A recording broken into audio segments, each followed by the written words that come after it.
Baik, salam. Perkenalkan, nama saya Gigi Arlanas.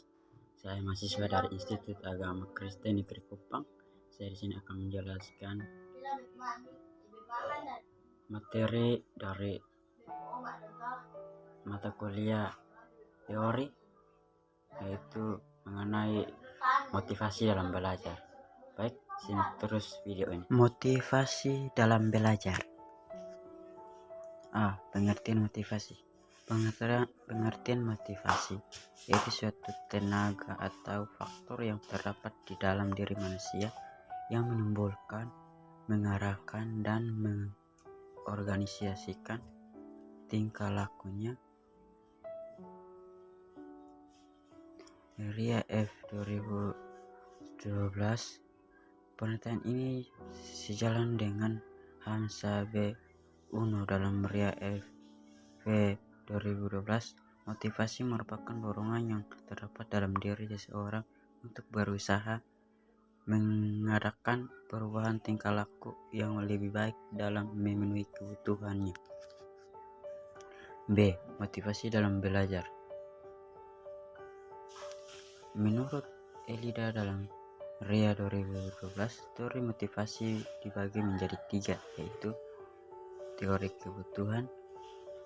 Teori kebutuhan adalah teori yang mengatakan bahwa manusia sebagai makhluk yang tidak akan puas hanya dengan terpenuhinya suatu kebutuhan, tetapi ia akan puas jika semua kebutuhan terpenuhi. Teori humanistik. Teori ini percaya bahwa hanya ada satu motivasi, yaitu motivasi yang hanya berasal dari masing-masing individu. Motivasi tersebut dimiliki oleh individu itu sepanjang waktu dan dimanapun ia berada. Teori yang berikut, teori behavioristik. Teori ini berpendapat bahwa motivasi dikontrol oleh lingkungan. Suatu tingkah laku yang bermotivasi terjadi apabila konsekuensi tingkah laku itu dapat mengantarkan emosi individu, yaitu menjadi suka atau tidak. C. Jenis dan sifat motivasi. Jenis motivasi. Motivasi primer. Motivasi primer adalah motivasi yang didasarkan pada motif-motif dasar. Motif dasar tersebut berasal dari psiki, biologis, atau jasmani manusia.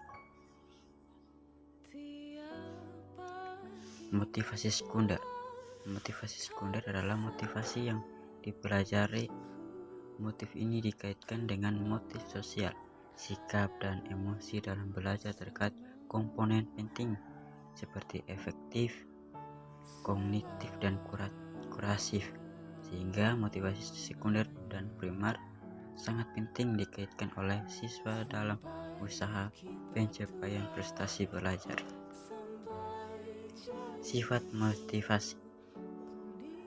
Motivasi intrinsik adalah motif-motif yang menjadi aktif atau berfungsinya tidak perlu dirangsang dari luar, karena dalam diri setiap individu sudah ada dorongan untuk melakukan sesuatu.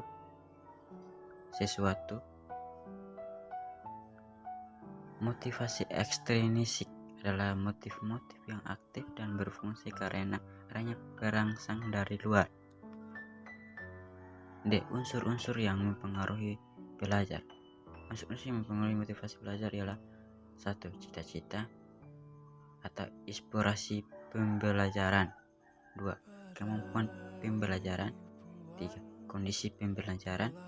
4. Kondisi lingkungan belajar. 5. Unsur-unsur dinamis belajar pembelajaran. 6. Upaya guru dalam belajarkan pembelajaran. Kesimpulan dari saya yaitu motivasi belajar adalah pendorong bagi perbuatan seseorang atau merupakan motif mengapa seseorang melakukan suatu proses belajar. Motivasi juga menyangkut mengapa seseorang berbuat demikian dan apa tujuannya sehingga seseorang mau melakukan kegiatan belajar. Fungsi motivasi sebagai berikut. Pendorong yang pendorong orang untuk berbuat dalam mencapai tujuan, penentu arah perbuatan yakni ke arah tujuan yang hendak dicapai, penseleksi perbuatan sehingga perbuatan orang yang mempunyai motivasi senantiasa selektif dan tetap terarah kepada tujuan yang ingin dicapai. Sekian dan terima kasih.